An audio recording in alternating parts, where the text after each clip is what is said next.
Бір ораза адамға өнегелі мінезді үйрететін тәрбие мектебі. Оның көмегімен мұсылман өз бойындағы жағымсыз сипаттардан арылады. Ораза бізді сабырлы болуға, төзімділікке тәрбиелейді. Екі ораза мұсылманның ерік күші мен шешімділігін күшейтіп, сабырлыққа үйретеді. Зейінін тазартып, жақсы ойларға жетелейді. Адам асқазаны толы болғанда ұйқы қысады. Ал ұйқы адамды көп нәрседен мақұрым етеді. Адам қарны тоқ кезінде қабілеті де төмендейді екен. Аш құрсақ кезде адам миының белсенділігі артып, ақпаратты қабылдау деңгейі жақсарады. Үш ораза мұсылманға жүйелік пен тәртіпті үйретеді. Өйткені ауыз бекіту мен ауыз ашу белгілі уақытқа бағынады. Әр жылдың Рамазан айында әр мұсылман әлемнің түкпір-түкпіріндегі мұсылмандардың бір жүйені ұстанатынын, олардың бір дене екенін сезеді.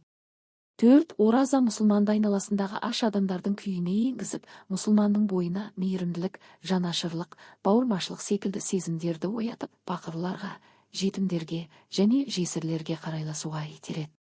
Бес ауыз бекіту ас қорыту жүйесінің дем алуына мүмкіндік береді. Дегенмен адам организмі өзінің табиғи функцияларын атқарады, және тамақ қорытуға арналған сөл әдеттегіден аз мөлшерден бөлінгенімен, сөл бөлу процесі қалыпты жағдайда өз қызметін атқара береді. Бұл адамның сөл бөлу жүйесін жақсартып, бір қалыпқа түсіреді. Алты ораза мұсылманның ағзаларындағы артық және улы нәрселерді қуып шығарып, жаңартады және асқазанына демалыс береді. Сондай-ақ ауыз бекіту кезінде дұрыс тамақтанып, артық тағамнан бас тартатын болса, бұл организмнің иммунитетін күшейтеді. Жеті ораза адам организміндегі қажетінен артық және ескі жасушаларды жоюшы қызметін атқарады. Оразаның тәртібі бойынша адам жылына бір ай толығымен ауыз бекітеді.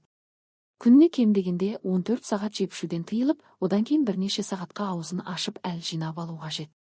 Бұл адам ағзасындағы жасуларды жандандырып, керек еместерін жою процесіне қажет уақытқа дәлме-дәл келеді. 8 ораза, сондай-ақ нәпсімен күресу.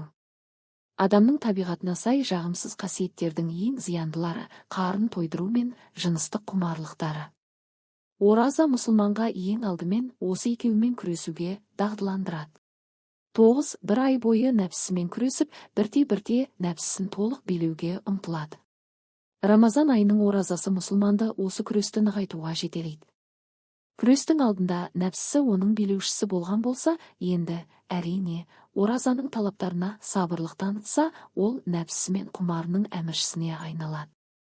10 құмарлық күші үздіксіз тәрбиені қажет етеді. Сол себептен Рамазан оразасының бір айға созылуы тәрбиенің үздіксіз жалғасуын білдіреді. Оразаның нәтижесінде мұсылманның жамандыққа бұйырушы нәпсісі басылып тыйылады және жуасиды. Сондай-ақ көру, есту, сөйлеу мүшелеріне жаман әсер тоқтайды.